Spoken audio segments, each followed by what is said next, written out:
இந்த வெள்ளிக்கிழமை வந்துட்டாலே என் பையனுக்கு ஒரே ஜாலியாக இருக்கும். ஏன்னா இன்றைக்கி ஒரு நாள் மட்டும் ஸ்கூல் போயிட்டு வந்தால் அடுத்த 2 நாள் லீவு வீட்டிலேயே இருக்கலாம். ஸ்கூல் போக வேண்டாம் ஜாலியிலே அவர் சேட்டை பண்ணாமல் சமத்த ஸ்கூலுக்கு கிளம்பிடுவார். எனக்கும் ஒரு பக்கம் ஜாலியாக தான் இருக்கும். ஏன்னா 2 நாள் லீவுன்றது நமக்கு இந்த ஸ்கூல் ரொட்டீன் இல்லாமல் டென்ஷன் இல்லாமல் ஃப்ரீயாக இருக்கலாமேன்னு. ஆனால் அந்த வெள்ளிக்கிழமை வந்தாலே எப்பவும் செய்கிறத விட எக்ஸ்ட்ரா ஒர்க்கு நம்ம இருக்கும் இல்லையா? பூஜைலாம் பண்ணணும், அதுக்கு வீட்டெல்லாம் துடைக்கணும், பூஜை பொருட்கள்லாம் தேய்க்கணும், இதெல்லாம் நினைக்கும் போதே எதுக்குடா இந்த வெள்ளிக்கிழமை செவ்வாய்க்கிழமை வருதுன்னு தான் எனக்கு தோணும். ஆனால் அந்த செவ்வாய்க்கிழமையோட வெள்ளிக்கிழமை தான் எனக்கு வேலை ரொம்ப அதிகமாக இருக்க மாதிரி இருக்கும்.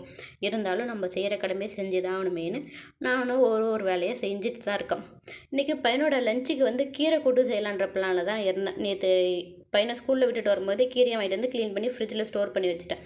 இன்றைக்கி எடுத்து அந்த கீரையை கட் பண்ணும்போதே வந்து நிற்க ஆரம்பிச்சிட்டேன். இன்றைக்கி என்ன லஞ்ச் மெனுன்னு கேட்டு கீரை கூட்டு தான் செய்ய போகிறேன்னே அவர் பக்கம் மூஞ்சி திருப்பிக்கிட்டு போயிட்டார். ஏன்னா அவருக்கு வந்து இந்த கீரை கூட்டு செஞ்சு கொடுக்குறத விட கீரை வெறுமனே கடைஞ்சி தாளித்து கொடுக்குறது ரொம்பவே பிடிக்கும். அது வந்து ஒரு சைடில் அதையும் வேக போட்டுட்டு தக்காளி சட்னிக்கு வெங்காயம் தக்காளியும் கட் பண்ண ஆரம்பிச்சிட்டேன்.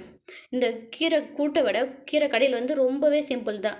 நம்ம கீரையை வேக போட்டுட்டு அது கூட வேறு ஒரு 2-3 பல்லு பூண்டு இதை வேக போட்டு நல்லா மிக்சிலேயோ இல்லை நம்ம மண் சட்டி இருக்கு இல்லையா, கொத்து சட்டி சொல்லுவாங்க இல்லையா, அதில் போட்டு நல்லா கடைஞ்சிட்டு நம்ம யூஸ்வலாக தாளிக்கிற கடுகு கூட கொஞ்சமாக கருவேப்பிலை வேணுன்னா சேர்த்துக்கலாம். அப்படி இல்லைன்னா வரமிளகா இருக்கு இல்லையா, அது கொஞ்சமாக காரத்துக்கு ஏற்ற மாதிரி சேர்த்துட்டு அப்படியே தாளித்து கடைஞ்ச கீரை கூட சேர்த்துட்டு நம்ம சாதத்து கூட சேர்த்து சாப்பிடும்போது டேஸ்ட்டு சூப்பராக இருக்கும்.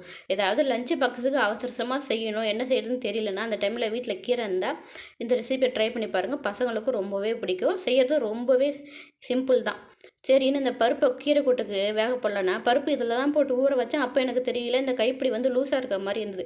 உடனே எட்ரா ஆயத்தன்ற மாதிரி ஸ்க்ரூ டிரைவர் வந்து கிச்சனில் தானே ரெடிமேடாக வச்சுருப்பேன், கை எட்டுறது வரல. அதனால் சரி எடுத்து அதையும் டைட் பண்ணிவிட்டு இந்த பருப்புக்கு வேக போட்டு அதையும் ஒரு ஓரமாக எடுத்து வச்சுட்டேன். தக்காளி சட்னியை அரைச்சி தாளிப்பு போட்டு எடுத்து வச்சுட்டு தோசையும் ஊற்ற ஆரம்பிச்சிட்டேன். நான் வழக்கமாக செய்கிற இந்த கம்பு தோசை தான். இது கூடவே இந்த தக்காளி சட்னி தான் ரொம்ப சூப்பராக இருக்குமா. எங்கள் வீட்டில் இருக்கவங்களுக்கு இந்த தக்காளி சட்னி இல்லைன்னா எந்த சாப்பாடாக இருந்தாலும் இறங்காது. இட்லியாக இருந்தாலும் சட்னியாக இருந்தாலும் அதையும் செஞ்சு கொடுத்துட்டு அப்பாவுக்கும் பையனுக்கும் சாப்பிட கொடுத்துட்டேன். சைட்லேயே கீரையும் கட் பண்ணிவிட்டு தாளிப்பு போட்டு இதையும் செய்ய ஆரம்பிச்சிட்டேன். இந்த கீரை கூட்டு எங்களுக்கு மட்டும் செஞ்சுட்டு பையனுக்கு மட்டும் தனியாக அந்த கீரை கடையில் சொன்னோம் இல்லையா, அதை செஞ்சு வச்சுட்டேன்.